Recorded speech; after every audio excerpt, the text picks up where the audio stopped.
check in with Chief Meteorologist Jason Simpson. Yeah, people, if they want to go running with a torch here at home, they can do so. It's nice outside. Yeah, just don't light anything because things are a bit dry. We've seen quite a few controlled burns lately. Not a lot of wildfires, thankfully, but haven't had enough rain lately to really temper down that fire danger. Here's what it looks like outside right now in Vance in Tuscaloosa County. That's from the top of the radome at WVTM 13 live Doppler radar. That big white dome that sits right off the edge of the interstate. You can see there 79 degrees, a wind out of the south-southeast at 10. Tonight, a mostly cloudy sky. It's warm tomorrow morning, about 64, so it should actually be just a touch warmer than it was today. And then tomorrow afternoon, some scattered showers and thunderstorms, with temperatures climbing up into the upper 70s to near 80 degrees. Here's the picture from WVTM 13 live Doppler radar. Right now, no rain around here, but there are some showers showing up in the Tennessee Valley. Those are not getting down to the surface, and current temperatures pretty nice, upper 70s and low 80s. A lot of big storms happening to our northwest. Look at all the lightning, first of all, here in Arkansas and Missouri.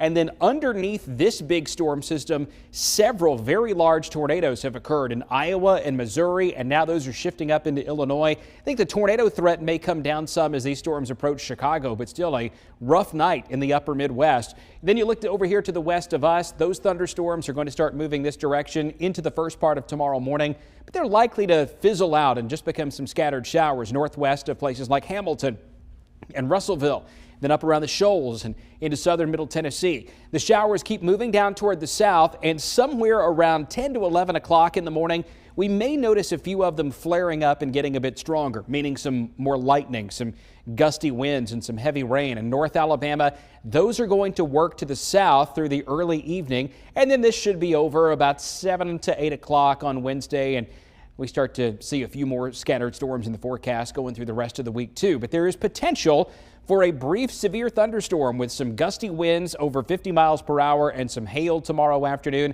I really think the better chance is probably on the northeast side of the state here from around Cullman, Cleveland, Pell City northward, Gadsden, Aniana, into Cullman, and then north of there up toward Huntsville, Scottsboro, and Fort Payne. And the timeline roughly from, say, 9 a.m. in the Shoals to about 6 p.m. down here across the central part of the state. Not expecting a lot of storms. In fact, I don't think it even rains everywhere tomorrow. It's about a 50-50 shot. Thursday, Friday, Saturday, some showers around. Unfortunately, I do think we're going to see some rain in time for the Talladega races this weekend.